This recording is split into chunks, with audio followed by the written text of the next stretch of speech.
दोस्तों, मित्रों, भाइयों, बहनों, बंधुओं, कैसे हो आप सब। आज हम बहुत ही इंपॉर्टेंट टॉपिक की बात करने जा रहे हैं जो अल्टरनेटिव टाइप से एग्जाम में पूछता ही रहता है। दोस्तों, बार बार में इसका क्वेश्चन आता ही रहता है। आज हम बात करने वाले हैं ट्रांसजेनिक एनिमल। बहुत ही अच्छे से ट्रांसजेनिक एनिमल के बारे में हम पढ़ेंगे। बहुत ही सिंपल तरीके से हम पढ़ने वाले हैं। अगर आपने ये वीडियो पूरी देख ली तो बहुत अच्छे से आपके कॉन्सेप्ट क्लियर हो जाएंगे। दोस्तों, बहुत ही सिंपल तरीके से अपन इस वीडियो को में सब कुछ ट्रांसजेनिक एनिमल के बारे में पढ़ने वाले हैं। अगर आप बीएससी में हो, एमएससी में हो, नीट की तैयारी कर रहे हो या टॉपिक रिलेवेंट कोई से भी एग्जाम की आप तैयारी कर रहे हो तो इस वीडियो को जरूर पूरा देखना। आपको बहुत हेल्प मिलने वाली है। दोस्तों, सब कुछ आपको समझने वाले हैं। तो सबसे पहले हम बात करते हैं ट्रांसजेनिक एनिमल होते क्या है भैया। ट्रांसजेनिक एनिमल की हम बात कर रहे हैं तो ये तो बताओ भाई ये होते क्या है। ऐसे एनिमल, यहां देखना, हमको वर्ड से ही पता चल रहा है ट्रांसजेनिक मतलब ऐसे एनिमल जिसके जीन में चेंज हुआ है। अब भैया कौन से एनिमल? ऐसे एनिमल जिनके क्या है, जीन में कुछ ना कुछ चेंज हुआ है और उसके कारण एनिमल बना है, उसे ट्रांसजेनिक एनिमल कहते हैं। अब भाई इनके जीन में चेंज क्यों करना पड़ा हमें? क्यों आवश्यकता आ गई कि इनके जीन में हमको चेंज करना पड़ा? तो यहां पर देखना दोस्तों, हम बात कर रहे हैं सबसे पहले, ये एक नॉर्मल गाय है। आप इसको समझना, ये नॉर्मल क्या है, गाय है। अब क्या है, मैं चाहूंगा कि ये एक ऐसी गाय बन जाए जिसके दूध में प्रोटीन की मात्रा बहुत ज्यादा हो। इसका जो दूध है वो पोषक तत्वों से भरपूर हो। पोषक तत्वों से क्या हो, इसका मिल्क भरपूर हो। तो साइंटिस्ट ने क्या किया, एक ऐसे जीन की पहचान की जो प्रोटीन बनाता है और वो पोषक तत्वों का निर्माण करता है। तो उस प्रोटीन बनाने वाले जीन को इस गाय के जीन से क्या है, मिसमैच करा दिया। मतलब इस गाय के जीन में वो जीन डाल दिया जो प्रोटीन का निर्माण कर रहा है। भैया प्रोटीन का निर्माण कर रहा है, वह जीन इस गाय के जीन में डाल दिया। तो इस प्रकार से हमने एक गाय बनाई है जिसका नाम है रोजी गाय। 1997 में बनाई है। अब ये जो गाय बनी उसके दूध में प्रोटीन की मात्रा क्या है, बहुत ज्यादा प्राप्त हुई और ये बच्चों के लिए बहुत ज्यादा पोषक तत्वों से भरपूर था।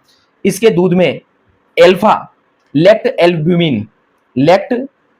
एल्ब्यूमिन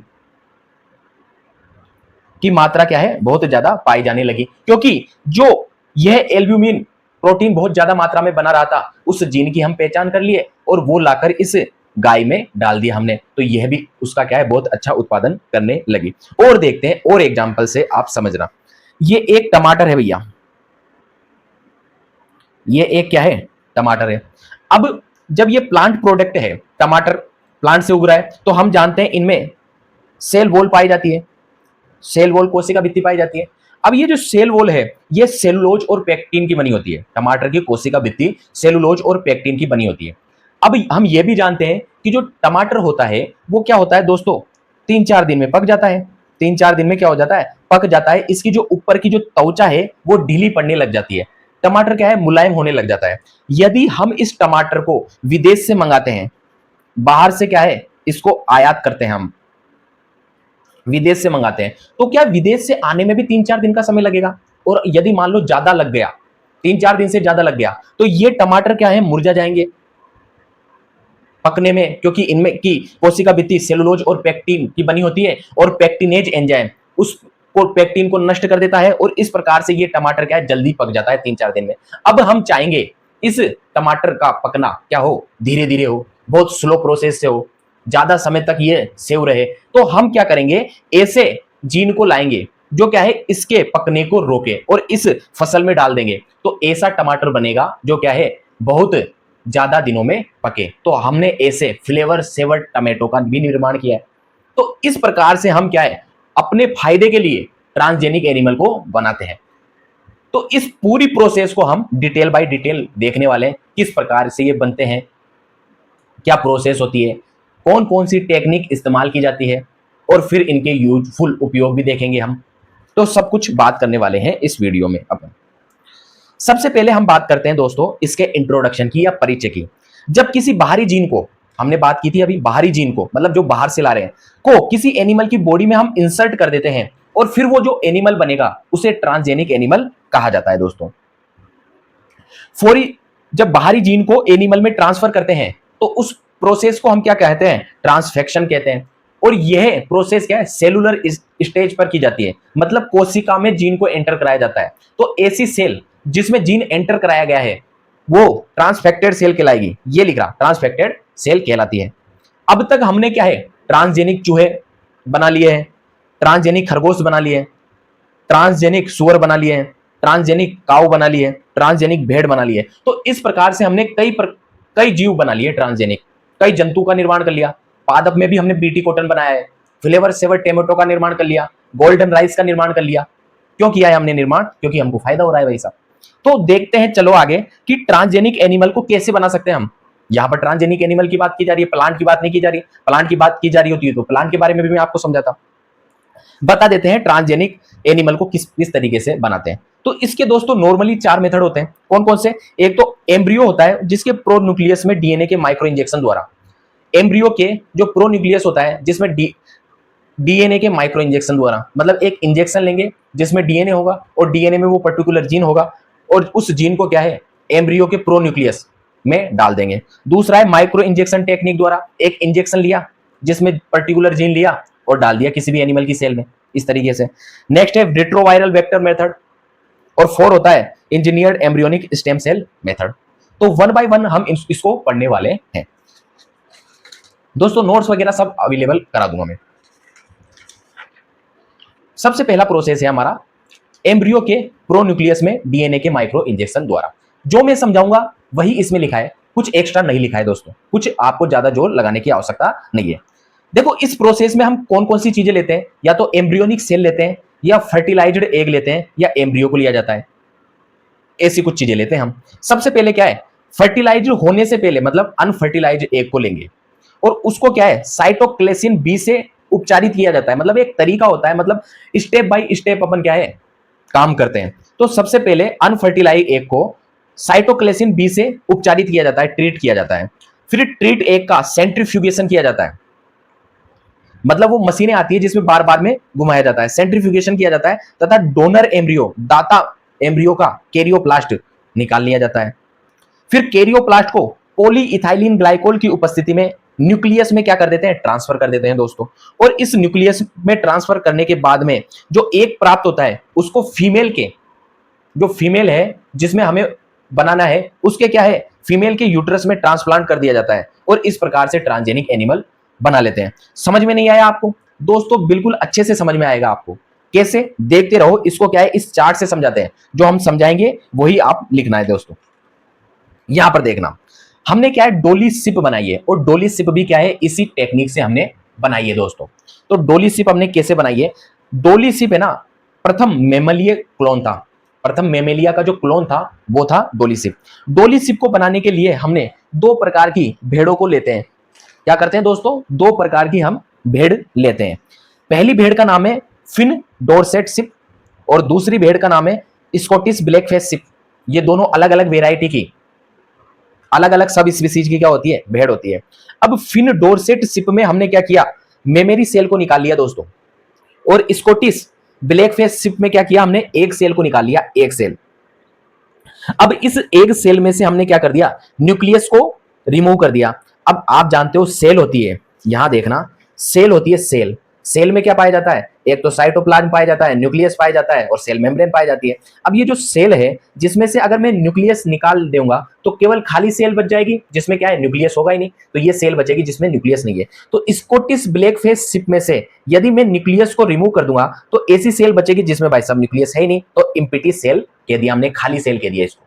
और दूसरी जो फिन डोरसेट सिप है जिसमें से केवल और केवल मैं न्यूक्लियस निकाल लेता हूं, बाकी सेल को साइड में हटा देता हूं, इसका केवल और केवल न्यूक्लियस निकाल लेता हूं।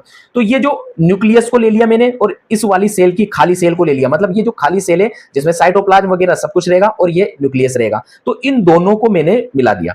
अब जब 2 अलग अलग वेराइटी की भेड़ है उनको आपस में मिला रहे हैं तो दोनों के गुण आएंगे कि नहीं आएंगे दोस्तों? दोनों के गुण आएंगे। तो इस प्रकार से जो सेल बनी उसको क्या है डिवाइड, क्लीवेज प्रक्रिया के द्वारा वो डिवाइड हो गई। मतलब हम जानते हैं एक कोशिका विभाजित होकर 2 कोशिका बनाती है, 2 से 4, 4 से 8, इस प्रकार से विदलन की प्रोसेस होती है। तो इस प्रकार से हमने सेल को फ्यूज करा दिया, मतलब ये जो न्यूक्लियस है इस खाली सेल में फ्यूज करा दिया, तो एक प्रॉपर सेल बन गई और उस सेल में क्या है, क्लीवेज हुआ, जिससे 1 से 2 सेल, 2 से 4 सेल, इस तरीके से एम्ब्रियो बन गया। और इस एम्ब्रियो को क्या है, इस सेकंड शिप में, स्कॉटिश ब्लैकफिश शिप के यूट्रस में हमने डाल दिया। जो ये क्या है, जिसमें डाला जाता है उसे सरोगेट मदर कहा जाता है, मतलब एम्ब्रियो को इस मदर में क्या है, हमने ट्रांसफर कर दिया। और किसका निर्माण कर लिया, डोली शिप का निर्माण कर लिया। तो इस प्रकार से भैया डोली शिप का निर्माण हुआ है, वही चीज आपको लिखनी है। तो इस प्रकार से एम्ब्रियो के प्रोन्यूक्लियस में डीएनए के माइक्रो इंजेक्शन द्वारा हम क्या है, एनिमल को, ट्रांसजेनिक एनिमल को बनाते हैं। दूसरी टेक्निक है हमारी माइक्रो इंजेक्शन द्वारा। माइक्रो इंजेक्शन द्वारा कैसे प्रोसेस करते हैं हम क्या है, इसमें या तो एक सेल लेते हैं या एम्ब्रियो को लेते हैं। अब इस एक सेल में क्या किया हमने, बाहर से हम कोई जीन लाते हैं, विशेष गुण वाला जीन लाते हैं, जिसके कारण हमको क्या है, एनिमल में चेंज करना है, वैसे उसको गुण प्रदान करने हैं। तो हम क्या करते हैं, इस फोरिजिन जीन को इस माइक्रो इंजेक्शन में भरकर लाते हैं। डीएनए के अंदर जीन पाया जाता है, तो यहाँ पर डीएनए लिख दिया। तो यहाँ पर क्या है, ये जो जीन होगा उसको या तो एक सेल में डालेंगे या एम्ब्रियो में डाल देंगे। तो ये क्या कह रही है, इस टेक्निक में फोरिजिन डीएनए को एनिमल की लिविंग सेल, जैसे कि एक सेल या एम्ब्रियो में माइक्रो पिपेट या माइक्रो इंजेक्शन द्वारा डाल दिया जाता है। वही बात हमने पढ़ी है दोस्तों। तो यह प्रयोग किसने किया था, रूबिन व स्प्रेडलिंग ने 1982 में ड्रोसोफिला में हाइड्रोजीन्स का जीन एम्ब्रियो में इंजेक्ट कराने में सफलता हासिल की। क्या किया था, दो वैज्ञानिक थे जिन्होंने ड्रोसोफिला में हाइड्रोजीन्स का जीन्स ट्रांसफर किया था दोस्तों। इस प्रोसेस से क्या बनाए जाते हैं, ट्रांसजेनिक माउस बनाए जाते हैं। और दोस्तों जो ट्रांसजेनिक चूहे होते हैं उसका यूज क्यों करते हैं हम, ज्यादातर बताइए। ट्रांसजेनिक चूहों का यूज हम इसलिए करते हैं ताकि वैक्सीन की सेफ्टी को चेक कर सके।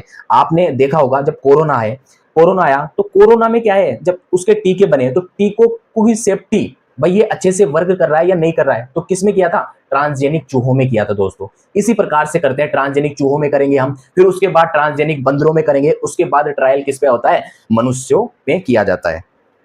नेक्स्ट हमारा मेथड है रिट्रोवायरल वेक्टर मेथड। यह क्या है, ट्रांसजेनेसिस की बहुत इंपॉर्टेंट मेथड होता है। क्यों, क्योंकि इसमें क्या है, बहुत सारे जीन खंड को एक साथ डाल सकते हैं हम, बहुत सारे जीन खंड को क्या है, एक साथ डाल सकते हैं। यह ट्रांसजेनेसिस का बहुत इंपॉर्टेंट मेथड है, क्योंकि इस टेक्निक में हम क्या करते हैं दोस्तों, बहुत सारे माइक्रो जीन फ्रेगमेंट का ट्रांसफर पॉसिबल है एक साथ। तो इस प्रोसेस में हम क्या करते हैं, जाइगोट के क्लीवेज के टाइम 8 सेलुलर स्टेज में ट्रांसजीन युक्त रिट्रोवायरस से इन्फेक्ट कराते हैं। जैसे कि हम जानते हैं ये एक निषेचन की प्रोसेस होती है। निषेचन की प्रोसेस के बाद में क्या है, युग्मनज बनता है, युग्मनज बनता है। अब इस युग्मनज में क्या है, विभाजन होते हैं, 1 से 2 सेल बनती है, 2 से 4 सेल बनती है और 4 से 8 सेल बनती है। जब इसमें यहां पर क्या है, 8 सेल बन जाती है, तो हम क्या करते हैं, रिट्रोवायरस से इन्फेक्ट करा देते हैं। रिट्रोवायरस से इन्फेक्ट करा देते हैं तो इन्फेक्टेड जाइगोट प्राप्त होगा, और इस इन्फेक्टेड जाइगोट को क्या है, फोस्टर मदर में ट्रांसप्लांट कर दिया जाता है, और इस प्रकार से ट्रांसजेनिक एनिमल बनाए जाते हैं। तो इस विधि का भी नाम हो गया रिट्रोवायरल वेक्टर मेथड। नेक्स्ट हम बात करते हैं engineered embryonic stem cell method. क्या होता है ये engineered embryonic stem cell method?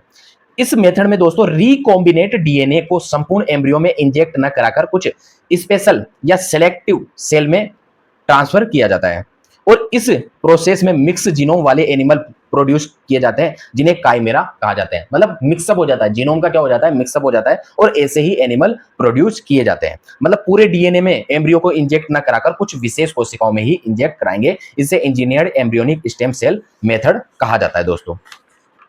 अब बात करते हैं हम, तो दोस्तों ये इंपॉर्टेंट 4 तरीके हमने पढ़ लिए हैं।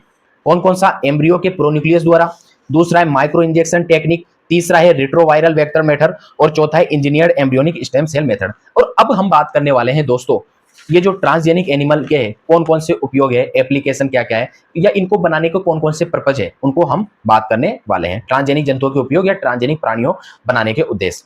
देखो दोस्तों, ट्रांसजेनिक एनिमल की हेल्प से हम किसी भी सेल या जीन की नॉर्मल फिजियोलॉजी या डेवलपमेंट की स्टडी कर सकते हैं, कि वो सेल कैसी है, उसके अंदर का मटेरियल कैसा है, उसका डेवलपमेंट किस तरीके से हो रहा है, वो क्या है, ऐसी सेल का ट्रांसजेनिक एनिमल की हेल्प से हम इनकी स्टडी आसानी से कर सकते हैं।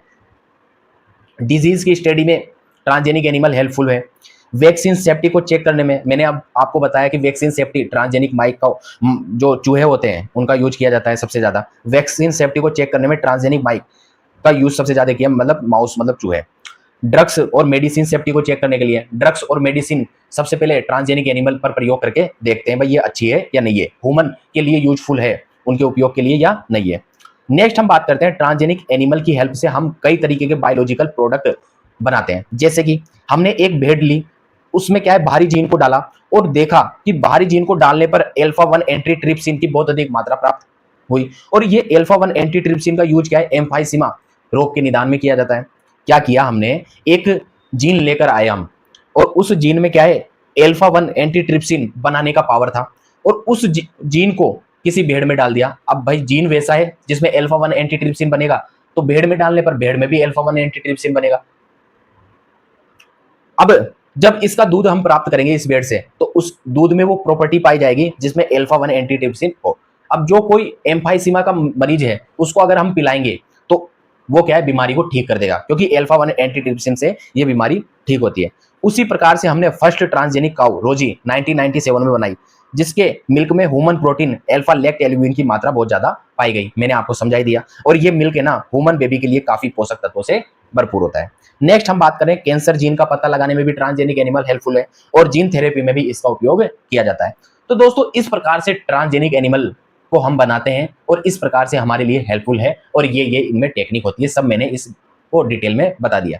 तो दोस्तों आप एक क्वेश्चन का जवाब देना, जो गोल्डन राइस होते हैं उसको किस तरीके से बनाया गया था, किस समस्या को दूर करने में गोल्डन राइस इंपॉर्टेंट है, इसका आप जवाब कमेंट में जरूर देना दोस्तों। और दोस्तों बताना आप कि कैसी हमारी वीडियो लगी, लाइक कमेंट शेयर जरूर करना। यदि आप बीएससी में हो, एमएससी में हो, नीट में हो, 11th 12th में हो, तो हमारे चैनल को जरूर सब्सक्राइब करना। हम सारी वीडियो आपके लिए अपलोड जरूर करेंगे दोस्तों, बहुत अच्छे से, बहुत समझाते हुए, इजी माध्यम में पढ़ाते हुए हम वीडियो अपलोड करते हैं। तो जरूर शेयर करना और अच्छे से अपनी तैयारी करना, अच्छे मार्क्स लेकर आना दोस्तों। थैंक यू दोस्तों, बने रहिए हमारे साथ।